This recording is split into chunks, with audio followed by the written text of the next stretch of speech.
Oh God, what have I done? There is no coming back from this, but this double-crossing, double-talking, double-dipping, funky, low-down, lying, dirty bitch had it coming. I just sign, seal, and deliver his one-way ticket to hell. These thoughts are racing violently through my head as I wipe the blood splatter from my forehead and face. My body's convulsing from adrenaline as my chest caves and rises from exhaustion. I struggle to center myself. Get a grip are the words screaming at me in my head.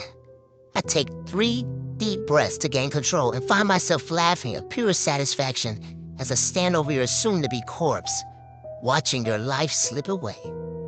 It is quite poetic, actually. In the end, it was just you and I, all alone.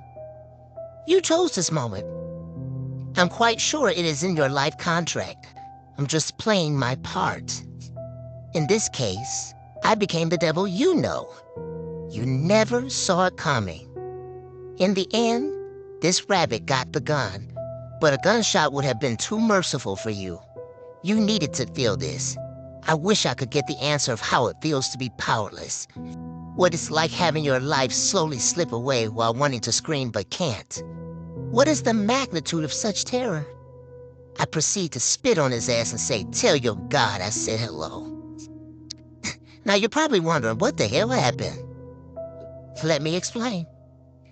It was 6 months ago when I met Mr. Lowdown on the east side after leaving Mr. Unworthy. I call him Mr. Lowdown because he ended up being on the down low. Unworthy was a dysfunctional specimen who earned his name honestly. We would be having a great day, and then he would just start some nonsensical argument. I damn near saw him pull one of these ridiculous arguments out of his anal cavity. If it would have been a sword, the fool would have bled out. This is how outrageous and unfounded these bullshit arguments would be.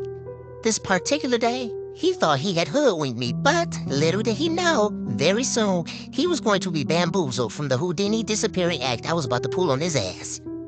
He was so unnecessary. All he had to do was be honest. Many would rather die on a hill of lies than to be honest with themselves, let alone anyone else. Back to Lowdown. I'm driving down Van Dyke and I hear a male voice yelling, "Hey, pretty lady," from the car driver next to me. He motions me to pull over and like a dummy, I comply. He gets out of the car, asks for my number while continuing the compliments. After about 3 minutes small talk, we went our separate ways. I should have never answered the phone for this fool, but curiosity kills the cat. Ironically, he lost his life. The first time I met up with Lowdown, I was totally ignorant to the fact that he was living in an apartment complex known for the gay community with another man. I found out the complex was strongly inhabited by the gay community later on. He told me this man was his cousin. At the time, I had no reason not to believe what he was telling me. I did notice his interaction with me was strange, but I took more of a mental note than placing judgment on what happened that night. Lowdown and I met up again. He leaned to kiss me, and it was awkward as fuck. I don't know how to describe it. It seemed like his essence morphed into the feminine, but this was yet something else I tossed to the back of my mind. We hung out a good amount of occasions, and then he would always have strange guys around. Another incident occurred at his house he shared with his male friends. I popped up on him at a later date, and one of his friends let me in. Lowdown was held up in a room with one of the guys and wouldn't come out. The guy he was in the room with always acted strange when I was around. Hell, all the guys did, truthfully. He went off on me for popping up, and this set my alarms off. It was clear to me that he wasn't going off on me about boundaries. It was like he didn't want to get caught up.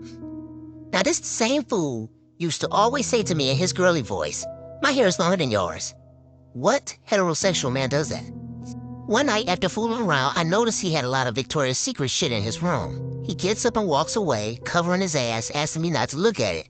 Now that I think about it, I wonder if he was hiding a pothole back there. Now, none of this compares to what I'm about to tell you. I met this man at 2 a.m. at his crib. We began to fool around, and then his phone began to ring. It was another so-called cousin he claimed needed his help with a computer issue. He told me that if he didn't leave, his cousin would be mad at him. Mad at you? In the middle of the night? What type of bullshit are you two on, and why am I even in the middle of this? I began to add up everything I witnessed that I've explained and haven't explained. I got the message. I'm furious now. His sexual preference was an issue for me. The issue is dishonesty. Then the wind tunnel of thoughts began. Why go out of your way to include me in this madness? Why didn't I pick up on this sooner? He isn't even that important. What the hell is happening? All of this is racing in my mind as I'm trying to keep my face from reflecting my feelings. I proceeded to get in my car and leave, but I really didn't go anywhere. I circled the block to find a hiding spot where I could see him leave. He had no idea that we were about to play a game of follow the leader that night. Within 10 minutes, a white SUV pulls up. Shortly after, Lowdown comes out of the house and hops in. They pull off. I allow them a little distance and then I pull off. I follow them to a house about 15 minutes away. As they pull into the driveway, I park 4 houses down and watch them go inside. This house was on the corner. It was positioned in a way that I could see the sun porch. Lucky for me, I keep a pair of binoculars in my car.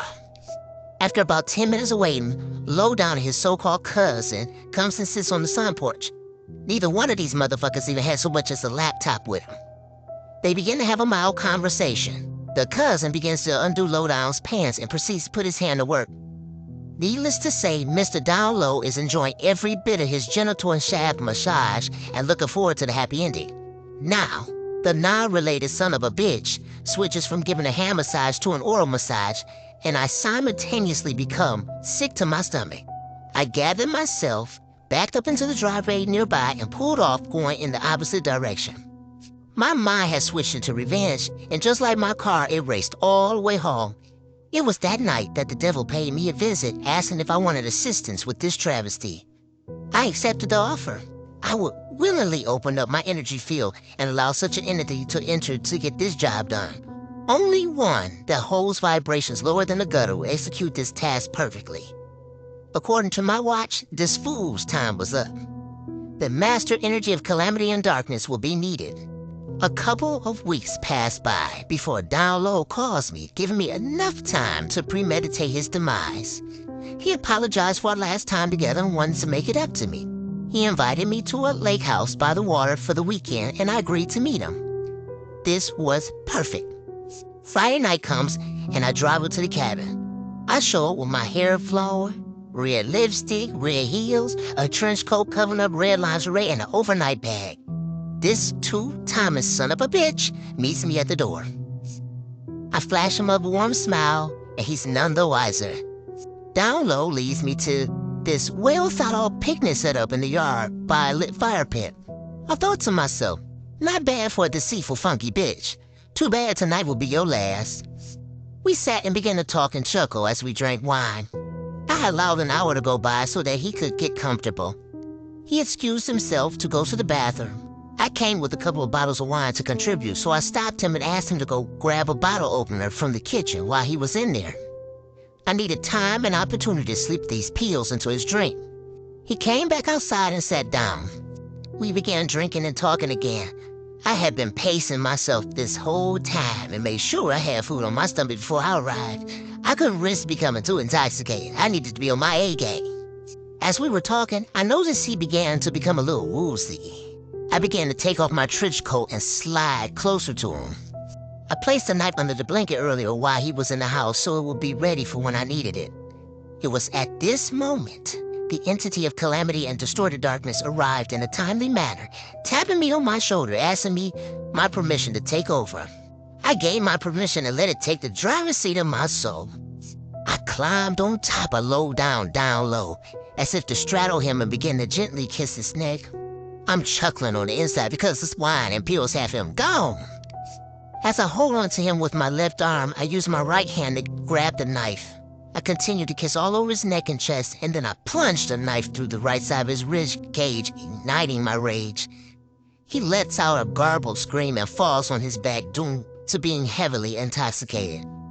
I continued to brutally stab him several more times until I came back to consciousness. Oh God, what have I done?